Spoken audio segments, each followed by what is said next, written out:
নমস্কার, কলকাতা টিভি ডিজিটালে আপনাদের সকলকে স্বাগত। ফের ধাক্কা কালীঘাট তৃণমূল।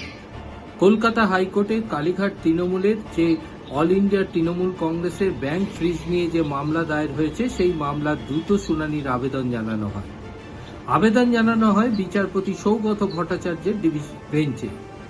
বিচারপতি সৌগত ভট্টাচার্য জানিয়ে দিয়েছেন যে এই মামলার দ্রুত শুনানির বিষয়টি তিনি অবজারভেশন অর্থাৎ পর্যবেক্ষণে রেখেছেন। কলকাতা হাইকোর্টের নির্দিষ্ট তালিকা অনুযায়ী এই মামলার শুনানি গ্রহণ করা হবে। এই বিষয়টি মন্তব্য করার আগে বিচারপতি বলেছেন যে কারুর জন্য অতিরিক্ত সুব্যবস্থা করা তার পক্ষে সম্ভব নয়। অর্থাৎ কলকাতা হাইকোর্টে যে নির্দিষ্ট তালিকাসূচি রয়েছে, সেই তালিকাসূচি অনুযায়ী তিনি এই মামলার শুনানি গ্রহণ করবেন। বিচারপতি সৌগত ভট্টাচার্যের কাছে অল ইন্ডিয়া তৃণমূল কংগ্রেসের পক্ষ থেকে আইনজীবী কিশোর দত্ত তার দৃষ্টি আকর্ষণ করে মামলার দ্রুত শুনানির আবেদন জানান।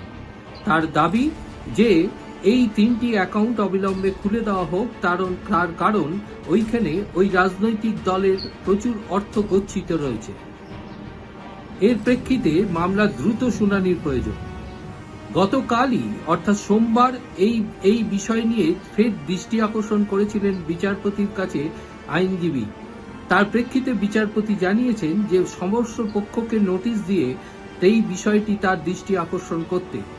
আজ সকল পক্ষকে নোটিশ দিয়ে বিচারপতির কাছে যখন দৃষ্টি আকর্ষণ করা হয়, বিচারপতি পরিষ্কার জানিয়ে দিয়েছেন এ বিষয়ে তিনি তালিকা সূচি অনুযায়ী মামলার শুনানি গ্রহণ করবেন।